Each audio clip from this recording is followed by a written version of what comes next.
Почитувани, во изминатите речиси 3 месеци се докажа дека во СДСМ ситуацијата е непомената после нивниот конгрес. Новото раководство на чие чело беше поставен Зоран Заев и Радмила Шекеринска се обиде, би рекол деломно и успешно, да одглуми независност и различност од нивниот вечен лидер. Но дојде крајот на таа приказна и деструктивноста пак се врати таму, каде што всушност и цело време било. Во минатите денови СДСМ постојано низ порталите кои ги контролира пушташе мноштво интриги, лаги, манипулации и сплетки. Ние молчевме. Молчевме и работевме фокусирани на изнаоѓање на решение. Си велевме, ако не дојде до решение и останеме коректни и доследни, барем ќе исплива на површина вистината. Затоа не сакавме да се служиме со нивните методи на интриги и сплетки додека траеја преговорите. Бевме крајно конструктивни и спремни за компромис. Пред се, заради државните и националните интереси на земјата, а во тој контекст и за европските интеграции. СДСМ купуваше време и одолго влекуваше, а патем постојано низ јавноста пушташе невистини или полувистини, обидувајќи се на планираниот завршеток да му даде подкрепа, односно подготовка. Има време за се. Има време и за викенди, и за музички фестивали, и за пејачи, но за продолжение на работата на комисијата нема време до пред една недела кога лично го повикав Зоран Заев кај мене на средба, која не можеше да ја одбегне. Нашиот почетен став, и тоа е и нашиот денешен став, беше и е следниот.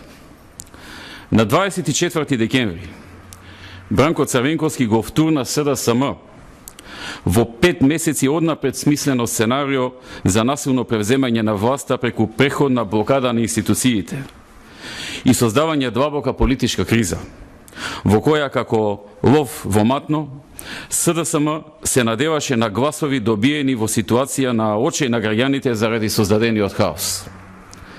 Не знам дали некого тоа го потсеќа на атмосферата од после конфликтот и триумфалното враќање на Бранко Црвенковски на чело на земјата од 2002 година.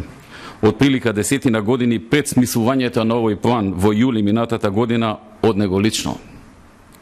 Сепак, овој пат на другата страна има друг противник и намерата не им се оствари. СДСМ со насилство во парламентот го блокираше носењето на буџетот. Создаде хаос во и пред парламентот. И кога виде дека на тоа се одговори со сите законски средства во правец на одбрана на уставот и демократијата, се обиде со толпа од околу 3000 партиски приврзаници насилно да влезе во парламентот. Не успеа ни во тоа. Институциите на државата профункционираа и во овој случај и намерата беше спречена. Уставот повторно беше заштитен. Интервенцијата на службите задолжени за безбедноста во собранието беше легитимна, законска и во правец на заштита од кршење на уставот. Останувањето на новинарите од галеријата за чие присуство токму во таа галерија има само пракса, но не и законска обврска или пак пишан документ, беше дел од пошироката безбедностна стратегија во кризна состојба. Да подсетам дека таму во галеријата покрај новинари имаше и партиски активисти на СДСМ кои се представуваат за новинари. И токму тие пружија отпор на службите одговорни за безбедноста во собранието. Се со цел да искреираат лоша слика при нивното отстранување и да го комплетираат зацртаниот план на СДСМ.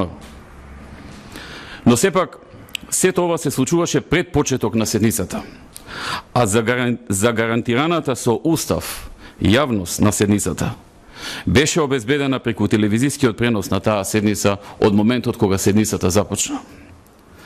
Интервенцијата на полицијата пред парламентот беше исто така легитимна, законска и во правец на заштита на уставот.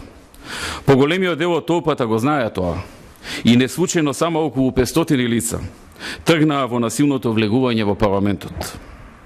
Значи, да заклучам, дека ставот на ВМРО ДПМН е бил и ќе биде дека 24 декември беше ден кога законски се одбрани и се заштити Уставот и парламентот на Македонија и се спречи негово нарушување.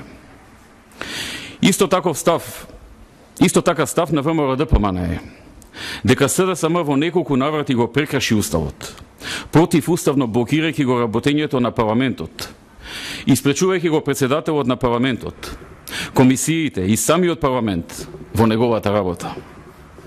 Сепак, за време на преговорите во адхок комисијата, со наша добра волја за успех на Македонија, најголем дел од овие наши ставови и ставови на мнозинството граѓани кои се факти дека СДСМ одеше на насилно преземање на власта, се согласивме да не влезат во извештајот на адхок комисијата.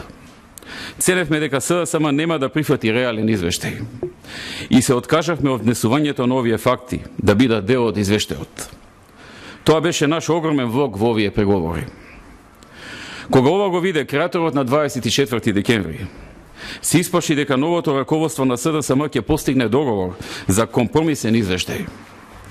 Веднаш по неговото враќање во земјата, го смени текот на преговорите кои беа во самиот финиш и СДСМ излезе со комплетно нова позиција. Новата позиција беше во правец дека не само што СДСМ и тој лично треба да бидат амнестирани од одговорност, туку ВМРО-ДПМН треба да се прогласи за виновна, дека го прекршила Уставот во најмалку 2 наврати, во моментот на отстранување на пратениците, кој го попречуваа работењето на парламентот, што беше согласно деловникот и праксата во минатото, и во моментот на отстранувањето на новинарите од галеријата на парламентот, за чие присуство никаде, како што кажав, нема пишано правило кога можат, а кога не можат да престојуваат. Со желба да успее извештајот, а со тоа да успее и Македонија, имајќи во обзир дека ние сме најголема партија со 158.420 членови, а имаме за противник раштиман оркестар, проценив дека треба да покажеме ширина и да им попуштиме во текот на преговорите.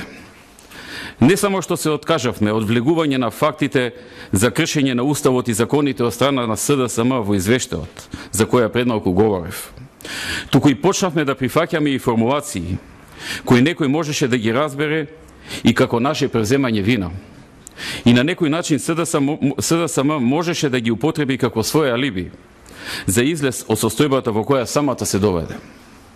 Многу ризикувавме со тоа, но мислевме дека вреди да се загуби нешто во овој извештај со цел да се добие нешто добро за државата. Но на крај, на СДСМ и тоа не му беше доволно. Побара од нас 2 работи, и тоа: прво, експлицитно во извештајот да стои дека сме го прекршиле Уставот, и второ, нашите представници во комисијата да гласаат за тоа и да го потпишат тоа. Тоа е ситуација кога некој не сака да биде работата. Тоа е ситуација кога личниот и партискиот интерес се става пред интересот на државата и на сите граѓани. Тоа е Бранко Црвенковски и ова е неговото раководство. На средбата на која и јас присуствував во вторникот, оваа недела, ги подсетив дека 3 месеци после 24 декември во Македонија имаше локални избори.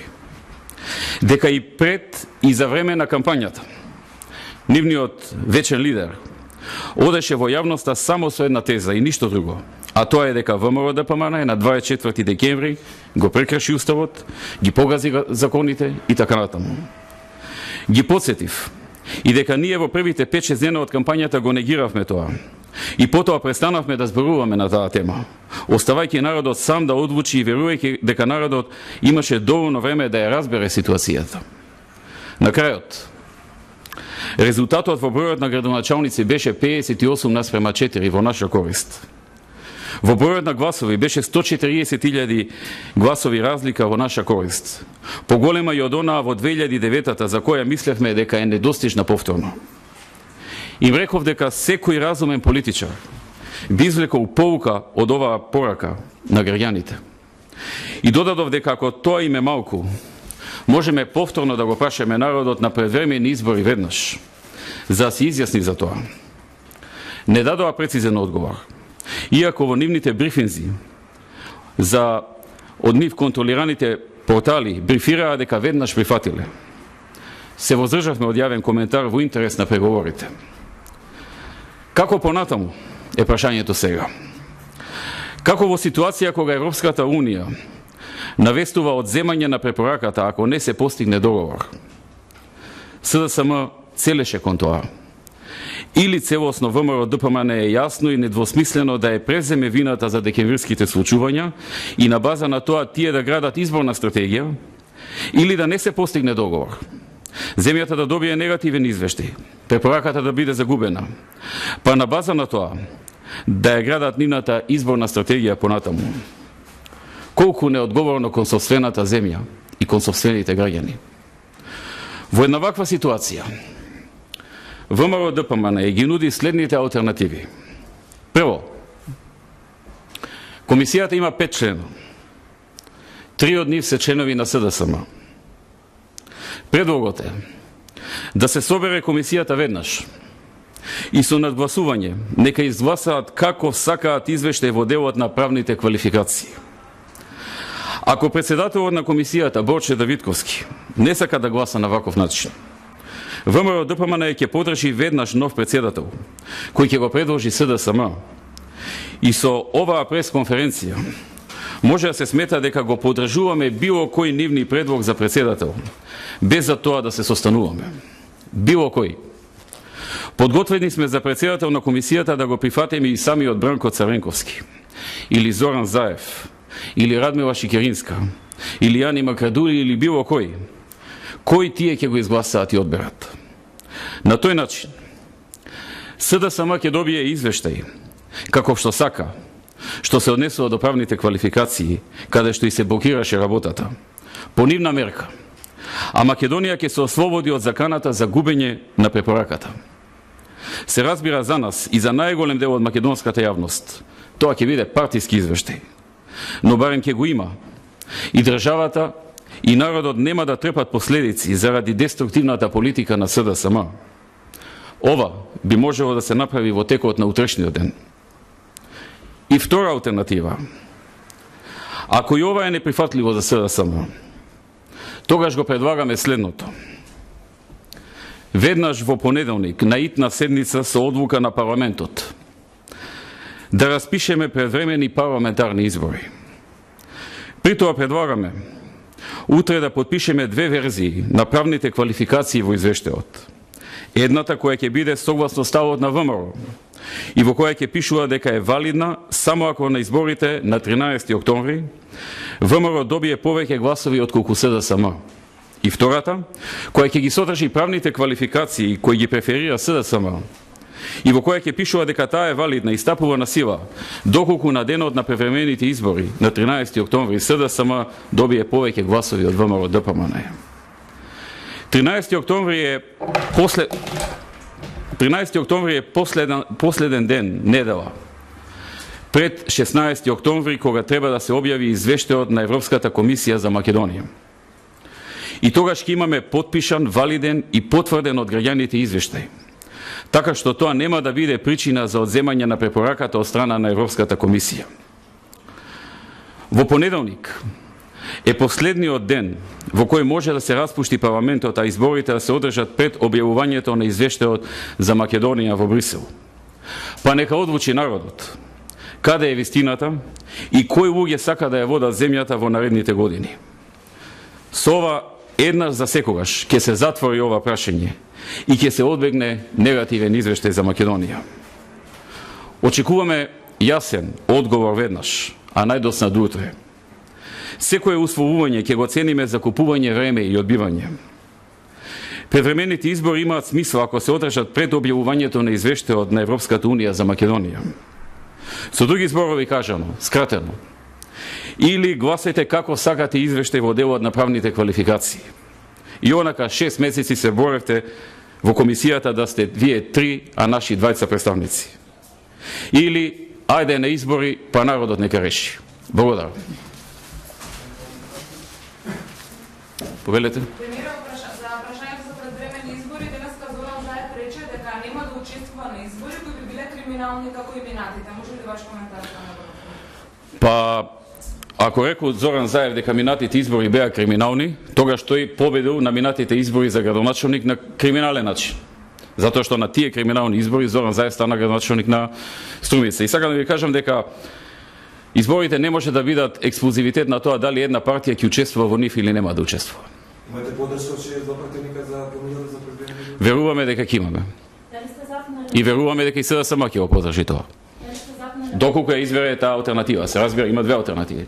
Дали сте запнали во преговорите кај новинарите, така беше кажано од страна на претседателот на комисија? Тоа не е точно дека сме запнале во преговорите кај новинарите. Ние понудивме најмалку 20 алтернативни решенија кои што беа коректни и кон новинарите и кон сите за решение во тоа прашање. СДСМ не прифати ниту едно, а лиферуваше важни информации дека тука сме запнале веројатно со цел да им се додвори на новинарите и да прикаже некоја ситуација која што нив им одговара.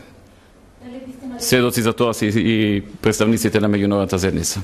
Дали вистина дека сте прифатиле одговорност за уставно прекршување кога пратениците беа изнесувани од собрание на Тоа исто така е неточно и дека сме прифатиле одговорност за уставно прекршување од наша страна со изнесувањето на пратениците и веројатно е со цел за решавање на внатрешните струи во СДСМ, за да се покаже дека тие што преговарале се грижеле за пратениците, па нешто изнесувале.